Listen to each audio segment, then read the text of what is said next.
It is now my great privilege to introduce our commencement speaker. She is a leader in the national movement to transform medicine and healthcare through the principles and practices of integrative medicine, or holistic medicine. The largest hospital-based integrative medicine program in the nation, a clinical service of Allina Health, is named in her honor. For 15 years, she worked as a consulting psychologist, helping organizations select top-level talent and build high-performing teams. Her expertise in leadership development for diverse cultures has been directly relevant to her current work in philanthropy. Board chair of the Minneapolis-based George Family Foundation, she also co-founded the Bravewell Collaborative, a national collaborative of philanthropists dedicated to advancing the principles and practice of integrative medicine. With her husband, Bill, she received the 2012 Outstanding Individual Philanthropist Award from the Minnesota chapter of the Association of Fundraising Professionals, and the 2003 Service Above Self Award from the Minneapolis Rotary Club. Not surprisingly, our speaker holds a 1995 doctorate in counseling psychology, we're very proud to say, from the University of St. Thomas. Please join me in welcoming Dr. Penny George.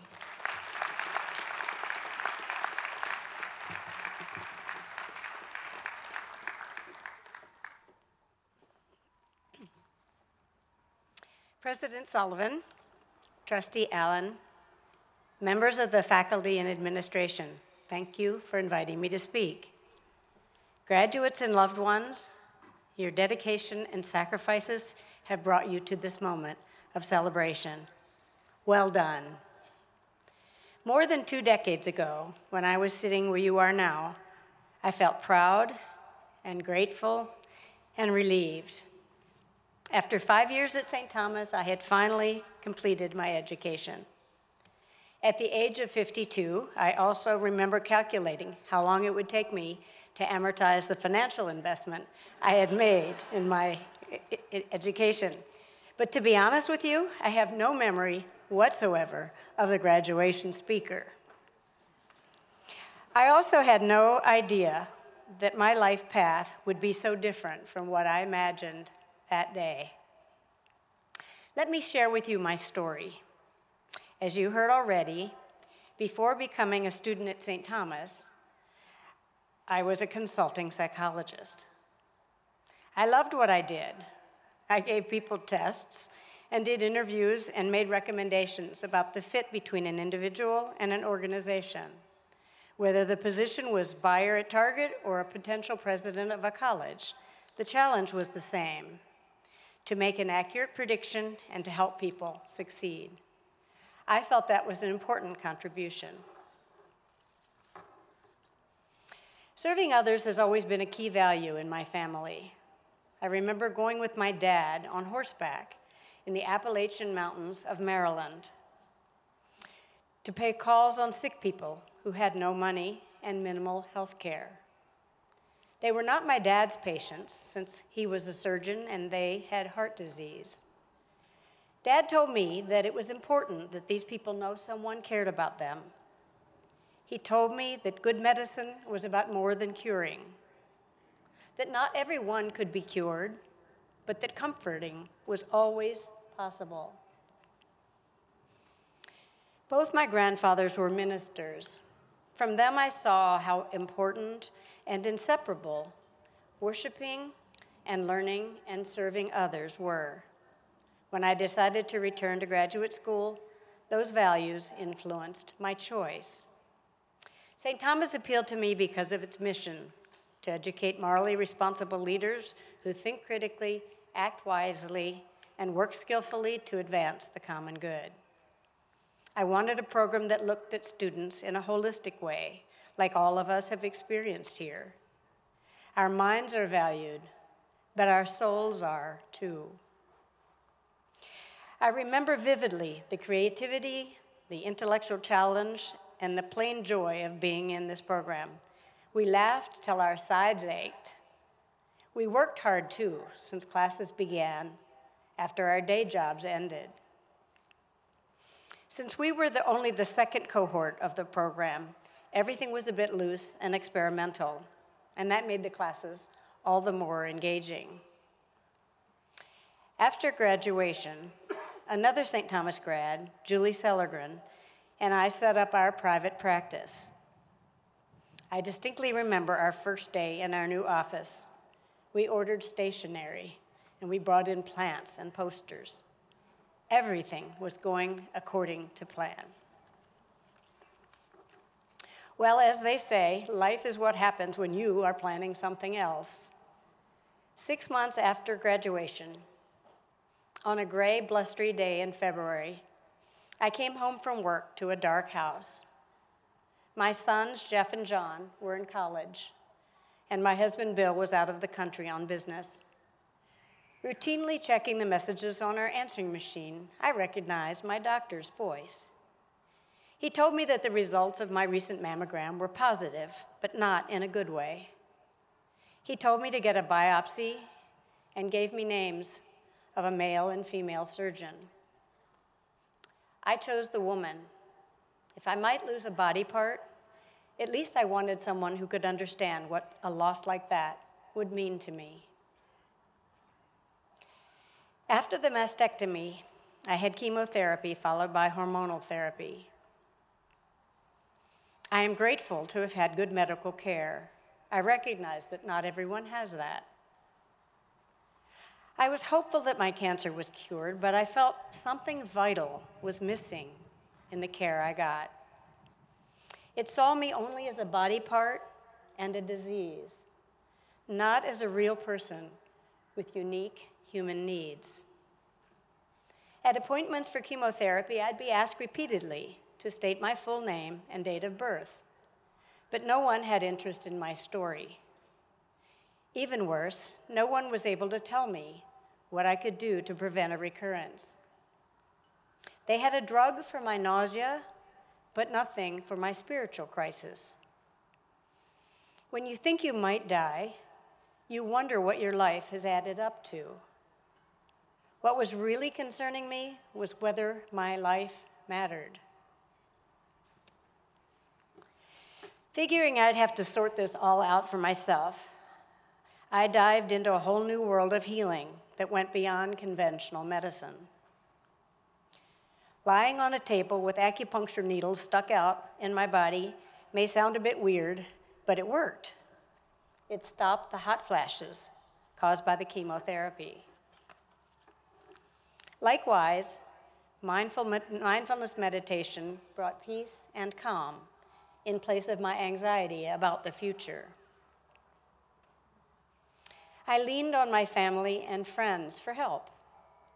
It was excruciating to feel so vulnerable. I remember not being able to raise my arm a few days after surgery and having to ask my friend Carol Baker to wash my hair for me. My tears of frustration and helplessness embarrassed me, but they deepened our friendship. After I had recovered, women who were more recently diagnosed would seek me out for help in creating their own individual paths to healing. They were all trying to do what I had done. Something suddenly shifted in me. I became convinced that every single person facing cancer should have a range of healing options, not just drugs and surgery, and care that looked at them as whole human beings, connected in mind, body, and spirit. What was coming together were a vision and a growing awareness on my part that I needed to dedicate myself to making that vision a reality. In that moment, my grandfather's emphasis on faith in God, my father's faith in medicine, and my faith in the importance of connecting head and heart for optimum healing all came together. Looking back, I see it as the thread that William Stafford is talking about in his wonderful poem, The Way It Is. The poem goes like this. There is a thread you follow. It goes among things that change, but it doesn't change. People wonder about what you are pursuing. You have to explain about the thread. But it is hard for others to see. While you hold it, you can't get lost. Tragedies happen, people get hurt or die, and you suffer and get old. Nothing you do can stop time's unfolding. You don't ever let go of the thread. Since my recovery 22 years ago, I have been blessed with continued good health. They have been fruitful years of working to get health systems and communities to look beyond disease, to focus on better health and well-being for everyone. The Twin Cities has been a pioneer in what is now called integrative health and medicine. Allina Health and Mayo and the university are all breaking new ground in whole person care. The YMCA of the Greater Twin Cities has an innovative new well-being center that aims to equip people with knowledge and skills to manage their own wellness.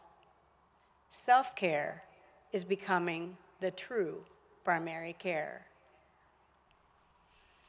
Most rewarding of all for me has been the number of people who have been helped by this new model of care. Some months ago, Kelly Palladino, a local actor and dancer, shared her story with me. After hurting her back in an accident, she had lived with crippling pain for more than a year. She couldn't work. She could barely get out of bed. She had lost hope in the future. She finally found her way to the practitioners at the Penny George Institute for Health and Healing. The Institute is Allina Health's engine of transformation around whole person care. There, Kelly's team listened deeply to her story, something no one had done before. They offered her acupuncture and taught her Tai Chi and mind-body skills. They helped her dream a new future. Gradually, her wounded body and broken spirit mended. Recently, I saw a video of Kelly dancing at her wedding. Her whole being was radiating joy. Out of my own illness, I had found my ultimate purpose. Watching Kelly dance at her wedding, I realized that my life did indeed matter. Before cancer, I had never thought of myself as a leader. I was not raised to be one, and the thought of taking on responsibility for something big and failing had always scared me. Like many women of my generation, I found my identity in helping others succeed. But here is a definition of leadership that works for me. Leadership is accepting responsibility for enabling others to achieve shared purpose under conditions of uncertainty. I realized my leadership was to empower other people to step up and contribute their gifts in service to this shared vision, to be the wind under their wings. Having shared my journey with you, I now want to ask 3 things of you. First, realize that your hardest crucible is likely to become the source of your greatest leadership. I would never have chosen cancer, but it made my life better. Second, remember the thread that connects you with your family history, your personal story, your values and talents and education. Follow that thread and you will find your purpose. Finally, go easy on yourself, because it is through our imperfections that we connect most deeply with one another. We bind ourselves together most powerfully through our shared vulnerabilities. Let me close with these words from the late Leonard Cohen's song, Anthem. Ring the bells that still can ring. Forget your perfect offering. There is a crack, a crack in everything. That's how the light gets in. Thank you.